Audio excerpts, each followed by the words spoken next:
युवाओं के लिए बड़ी खुशखबरी। झारखंड में हजारों पदों पर बम्पर बहाली। सीएम हेमंत सोरेन ने कही बड़ी बात। झारखंड में बहाली के दौरान शुरू हो चुका है सरकारी और प्राइवेट सेक्टर में बम्पर वैकेंसी निकली है। मुख्यमंत्री हेमंत सोरेन ने कहा है कि कोरोना महामारी से उबरने के बाद राज्य में युवाओं के लिए नौकरियों का द्वार खुल गया है। मुख्यमंत्री हेमंत सोरेन ने कहा है कि कोरोना महामारी से उबरने के बाद राज्य सरकार युवाओं को रोजगार उपलब्ध कराने में जुट गई है। झारखंड के लोक सेवा आयोग के माध्यम से जहां कई पदों पर नियुक्ति परीक्षाएं आयोजित की जा रही है, वहीं निजी क्षेत्र में भी बड़े पैमाने पर रोजगार उपलब्ध कराया जा रहा है। मुख्यमंत्री ने मंगलवार को ये बातें प्रोजेक्ट भवन सभागार में खूंटी एवं जमशेदपुर कल्याण गुरुकुल से प्रशिक्षण प्राप्त 238 युवाओं के बीच नियुक्ति पत्र वितरित करने के बाद कही है। मुख्यमंत्री ने कहा है कि मनरेगा में 500 पदों समेत अन्य खाली पदों को भरने की दिशा में भी कार्यवाही हो रही है। इसके पहले लगभग 600 चिकित्सकों, 24 खेल और पदाधिकारियों और 40 खिलाड़ियों की सीधी नियुक्ति की प्रक्रिया पूरी हो चुकी है। दूसरे राज्यों में काम कर रही यहां की 200 युवतियों को अपने घर में ही टेक्सटाइल उद्योग में रोजगार से जोड़ा गया और 900 से ज़्यादा बच्चों को प्रशिक्षित कर नर्स बनाया गया है। कहा है कि नर्सिंग के क्षेत्र में अपार संभावनाएं हैं। ऐसे में मनुष्य पुरुषों के लिए भी अब नर्सिंग में प्रवेश दरवाज़ा सरकार ने खोल दिया है। उन्हें युवाओं से नर्सिंग की ट्रेनिंग लेने की अपील की है। झारखंड के राज्यपाल रमेश बैस ने कहा है कि हेमंत सरकार विकास का काम करे। हम सरकार से टकराव नहीं, सहयोग करना चाहते हैं। CNT और SPT एक्ट विकास में बाधक नहीं, काम करने की इच्छा शक्ति होनी चाहिए। राज्यपाल रमेश बैस ने कहा है कि जनजातीय परामर्शदात्री और परिषद TSC के गठन में राज्यपाल की भूमिका खत्म कर दी गई है, जो कि गलत है। TSC का गठन संविधान की 5वीं अनुसूची के अंतर्गत आता है, जिसमें राजभवन की महत्वपूर्ण भूमिका होती है। उन्होंने कहा है कि कहा है कि उन्हें काफ़ी दुख है, राज्य का विकास नहीं हो पाया है। यह भी कहा कि राज्य सरकार विकास का काम करे, राज्य के विकास के लिए प्रोटोकॉल तोड़कर भी सहयोग करने को तैयार हैं। एक सवाल के जवाब में उन्होंने कहा है कि वे सरकार से टकराव नहीं, सहयोग करना चाहते हैं। वे सरकार को परामर्श ही दे सकते हैं, करना या नहीं करना उनके हाथ में है। उन्होंने यह भी कहा है कि मुख्यमंत्री हेमंत सोरेन से भी उनकी बातचीत हुई है, वे भी राज्य का विकास करना चाहते हैं। झारखंड में कांग्रेस को सख्त बनाने के लिए प्रदेश अध्यक्ष राजेश ठाकुर ने कमर कस ली है। गोपाल साहू और फिर से खजाना का प्रभार दिया गया है। रामाश्रय प्रसाद को सदस्य प्रभारी और मदन मोहन शर्मा को सह प्रभारी की जिम्मेदारी मिली है।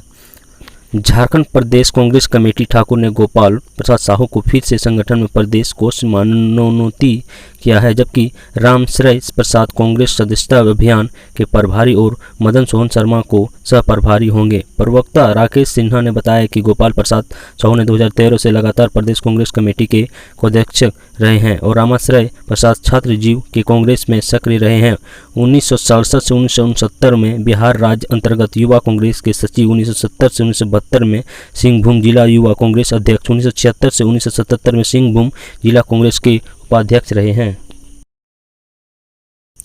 उपायुक्त छवि रंजन ने KCC के लिए आए आवेदन के निष्पादन में ढुलमुल रवैये को लेकर अग्रणी बैंक प्रबंधकों को कड़ी फटकार लगाई है।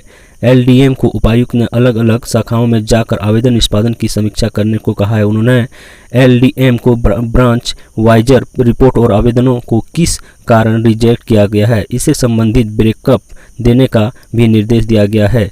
LDA के शोकेज जारी करने का निर्देश संबंधित पदाधिकारी को देते हुए उपायुक्त ने कहा है कि 24 घंटे के अंदर आवेदन की पूरी जानकारी और अस्वीकृत किए जाने का कारण बताएं। इसके लेकर उपायुक्त ने DC कार्यालय में KCC ऋण संबंधित समीक्षात्मक बैठक बुलाई और बैठक में उपायुक्त ने योजना के तहत प्राप्त आवेदनों की बैंक आवर निष्पादन की समीक्षा करते हुए बैंकों के नोडल पदाधिकारियों के बारी बारी प्राप्त और अस्वीकृत और लंबित आवेदन की जानकारी ली है। बिरनी बेंगाबाद गिरिडीह तालाब में नहाने के क्रम में मंगलवार को डूबने से एक बालक व एक बच्ची की मौत। बिरनी बेंगाबाद गिरिडीह तालाब में नहाने के क्रम में मंगलवार को डूबने से एक बालक व एक किशोर की मौत हो गई है, जबकि 2 बच्चों को डूबने से बचाया गया है। तो बालक की मौत बेंगाबाद में, किशोर की मौत बिरनी में हुई है। बेंगाबाद में मोतीलेदा पंचायत के सिजुआ गांव में प्रभु शर्मा के 6 वर्षीय पुत्र को कौशल कुमार अन्य 3 बच्चों के साथ घर से कुछ दूर स्थित तालाब नहाने गया था। चारों बच्चों तालाब में नहा रहे थे। इसी दौरान एक बच्चा गहरे पानी में डूब गया। उसी को निकालने के प्रयास में 2 बच्चे भी डूब गए। इसे देख एक बच्चा तालाब में मेड़ पर जाकर शोर मचाने लगा। शोर सुनकर कुछ दूरी पर संचालित एक विद्यालय के शिक्षक को घटना की जानकारी हुई। इसके बाद आपस के बाद लोगों ने घटना की जानकारी दी और लोग घटनास्थल के पास जुटे और तालाब में डूबे बच्चों को बाहर निकाला। स्थानीय लोगों को रोजगार देगी सीसीएल। बनिया डिग्री डी माले समर्थित झारखंड जनरल मजदूर यूनियन की बैठक मंगलवार को सीसीएल के ओपनाकास्ट के समीप धोबी डी में हुई है। इसमें गांव के व्यक्ति बेरोजगारी की समस्या को देखते हुए सीसीएल से रोजगार की व्यवस्था करने की मांग की गई है। रोजगार को लेकर आंदोलन तेज करने के यूनियन का सदस्य अभियान तत्काल शुरू करने का आह्वान किया गया है। यूनियन सह मामले नेता राजेश कुमार यादव ने कहा है कि सीसीएल क्षेत्र में हजारों लोग बेरोजगार बैठे हैं जिसके पास कोई काम नहीं है। सीसीएल अगर चाहे तो बड़े पैमाने पर लोगों के लिए रोजगार का सृजन हो सकता है। सीसीएल को ऐसा करके लोगों के लिए रोजगार की व्यवस्था करनी ही होगी। गिरिडीह अभिलेखागार और मनरेगा में फैले भ्रष्टाचार के खिलाफ मंगलवार को किसानों ने झंडा गाड़ा है। गिरिडीह अभिलेखागार और मनरेगा में फैले भ्रष्टाचार के खिलाफ मंगलवार को किसानों ने झंडा मैदान में किसान पंचायत किया है, जिसमें रिश्वत दिए बिना सरकारी कार्यालयों में काम कराने का संकल्प लिया है। मंच के जिला अध्यक्ष अवधेश कुमार सिंह ने कहा है कि लॉकडाउन के पहले किसान मंच ने आंदोलन के बल पर बहुत किसानों को बिना रिश्वत का रजिस्टर 2 और खतियान का नकल दिलवाने में सफलता हासिल की थी, पर लॉकडाउन की अवधि में भ्रष्टाचार फिर से बढ़ गया। इसलिए अब हम किसानों के एकजुट होकर रजिस्टर 2 और खतियान के लिए नियमानुसार आवेदन करना है। ज्योति सोरेन ने कहा है कि आज के किसानों को अपनी जमीन की रसीद अपने नाम पर कराने का संकल्प लेना है ताकि किसान सम्मान निधि योजना, किसान क्रेडिट कार्ड सहित अन्य सरकारी लाभ लिया जा सके।